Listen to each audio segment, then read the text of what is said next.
I'm proud of my team's effort. I really am. Crowd was great. There's always a little bit extra anytime a championship level team is in the building, and when you cut that team, it's quadrupled because of what they did. And to say that all of us don't feel that a little bit would be an understatement, because you don't want to disappoint on a night that's so important to so many people and a night that brings that memory. But you've got to, I didn't realize they were all sitting right behind the bench, so I had to catch my breath a couple of times early when I walked out there too. But to me, our guys really did a great job of persevering throughout the game.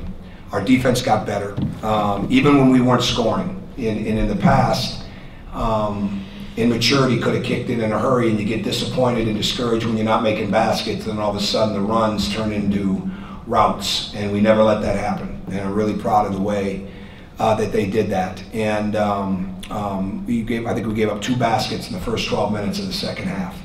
And we had a bunch of different lineups because of their matchups and because of our foul situations. And proud of the guys. Once they got the lead, I don't think we trailed the last 14 minutes, right, somewhere in there. But we didn't get a lot of free throws, obviously. We didn't shoot a free throw. There was 7 minutes left in the game, but fortunately we made every one of them, and that's crucial. And it's not about how pretty it is, it's about how you persevere and find a way to win, and that's exactly what we did. And we knew we were playing a really good team. We're playing guys that were mainstays on a national championship runner-up. We're playing an excellent program. Greg's an excellent coach. He's been as well-schooled on what it takes to succeed as anybody could be walking into the situation that he's in. And they've got good players, really good players. And fortunately, our guys continued to improve during the game too. We got away, when we stayed to what we really wanted in the first half, we may not have made the basket, but we got really good looks. When we got careless, which we did, and when we tried to, we tried to go in spots where they had too much help, that's where we've got to continue to grow up and continue to learn from that. And when we trusted the movement, and when we cut and move without the ball, sometimes we've been overpassed, as you saw on the baseline a couple times. But I'd rather have a group of guys that are playing unselfishly than trying to make something happen themselves all the time. But proud of the way they continue to play against a really good team. So go ahead. Go ahead, Pete. Tom, is this as much growth as you've had in the team defensively? In 17 years? Yeah, in the 2-3 months of the season. Yeah, I don't know about that. I don't know. The reflections for the end of the year. So I'm just obsessed with us getting better, and obsessed with it, and that's exactly the way they have to be. And we'll reflect down the road, but right now there's a lot of room for improvement, and I hope we keep improving for a long time. This is the 3rd straight game we're asking about OG coming off the bench, and I think it was your first sub tonight. I guess just what steps has he taken as maybe he's gotten the confidence from these last 3 Well, he's an excellent defender, and that was for sure. His confidence is growing. You can see that with the way he's shooting the ball.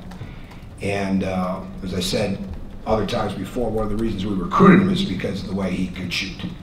And he's getting more comfortable with it, but he's very smart, he's very athletic, he's very strong for his age, and he's pretty fearless when it comes to defense.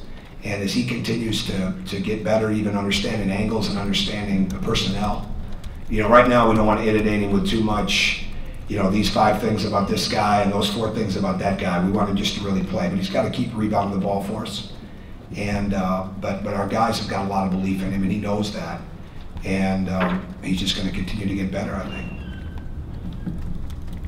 Next question, Dave. Losing James, what's the mentality going forward now? Well, I think yesterday, when we found out last night, and he had already told a couple of them before I told the team later last night, they feel for him. I mean, everybody knows how good he is on our team. I mean, he makes a world of difference. It's not just his numbers. And I think that hit me about 5-6 minutes into the Rutgers game. The defense is different, when he's not out there. And that doesn't say, that's not a negative towards our other guys, but you have to pay a lot of attention to James. And so it's not just the baskets that he makes, it's the spacing that he creates for other people. And he's had some very good rebounding games. He's getting better handling the ball. He can play in the pick and roll. He's not a great defender yet, but he's working at it. His work ethic is outstanding. They all like him. I mean, because he's in the gym all the time. and he's one of them. So I think they're down about that to a degree, but I mean they're also resilient. But we miss them, and we truly miss them. But at the same time, you've got to keep preaching that there's unbelievable opportunity for other people, and it's not going to all 16 points are not going to come from one person, and they're probably not going to come from two people. They've got to come mixed up. And the best thing we can do is continue to make, hustle points. We're not getting we don't have a lot of great individual offensive numbers from some of our main guys in these first 3 games. And to say that we're 3-0 inside of that is I could say in spite of it, but they're doing some pretty good things. But inside of the fact that we're not getting some great numbers from other people says a lot about the way they're getting better defensively and persevering. Mike? I'm sorry. Go ahead, Mike. I'm sorry. Will there be a point soon you can kind of explain the nature of the injury? No, I'm not going to do that because I think the most important thing is that, under the HIPAA laws, it's just best that we just let him continue to recover, and he'll be back. He got hurt in practice, and it seems to work for other people, and so we'll stick with that ourselves and let him rehabilitate. Michael Presti. As a basketball guy who understands how hard it is to win in this game day in and day out, how much do you marvel at 32-0? Oh, goodness. You probably don't think about it enough, but I don't know. I mean, that's just, it's hard to even imagine. I mean, even last year with what Kentucky did, and maybe some of the others have been close, Wichita State, obviously, I can't imagine the pressure those people are under. The mental toughness they had to get from things like that has just got to be so incredible for them in their lives. So I'd like to find out someday. But I mean, the odds of that ever happening again for anybody are really, really slim when you look at the 40-year window that's passed that no one's done it in. Talked a little bit about OG earlier, but OG and Juwan tonight spent a lot of time on Nigel Hayes. That was the plan. Kind of what did you see there as far as the matchup with those two? Well, they match up body-wise. It's so important. I mean, he's a unique player because they're playing him at 3. He's got the body of a 4-5, and he can pass. He's really a good passer, and that's where he's improved so much. And then they've got other guys. Vito Brown can step out. He shoots a lot of long 2s, and Happ is a good player. So there's going to be matchup issues throughout the game, but he's the biggest one. And you've got to have somebody that can match up as close to size as possible. And we thought Colin was a good matchup. He had a couple of fouls. But we knew we were going to have numerous guys guard him tonight, and I'm proud of the effort that they gave on him. Do you think, and I know you don't like to be too reflective, but are you surprised that those two in particular are ready for that kind of test defensively? OG and Juwan ready for that? All I know is they're improving. All I know is that they work really hard. They're improving. Juwan's getting healthier, which is, certainly he was behind. When you look at when he got hurt in Maui and how much time he missed, and then he came back and got hurt again. So they're smart. They work hard, learning. They're winners. I mean, they've won. Those kids have won. So that's really, really important. So we just want to make sure they keep improving. We got a long way to go, and we got a lot of games left. The first 12 minutes of the second half, you guys held that to like 0.4 points per possession. What was the big key in that stretch there?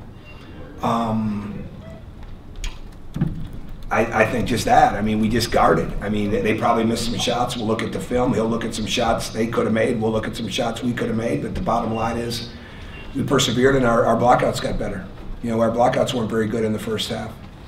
And we didn't gamble. The one time we gambled, and Troy went for it. I mean, he was flying to get a steal. But then they back cut and made a good play. I mean, they're good. I mean, they really know how to play without the basketball, obviously. So I think when you do that in a game like that, we challenge their shots. So, I mean, I think that's important. But we stayed pretty compact. We didn't gamble. And we've got to continue, I don't know where everybody else is at, but understanding how to defend the ball screen right now is hard because you're not always sure what's going to be called and what's not, and that's just the way that it is. And I feel for the referees too, but we've got to continue to work on that and make sure that we're leaving very little chance for error, because offensive players, it's just going to get more and more. They're just going to drive right into the defender, and if it's going to be a call 90% of the time, I mean, there's going to be a lot more foul shots shot in games. So we've got to work at that too, you know, keep figuring that part of it out. What's going to be best? I mean, there's a lot of strategies you got to come up with now as the officiating continues to kind of get to somewhat of a level. You know, I'm not sure it's all the way there, but this is the third game now. We've had calls on the ball screen that we've got to get used to, you know, and we're really trying to do a better job of showing our hands. But yet, when the offensive player drives into your body, it's a foul on the defense. And so, but we didn't have as many in that situation. In answer to your question. Coach, that's it. All right, thank you. Thank you.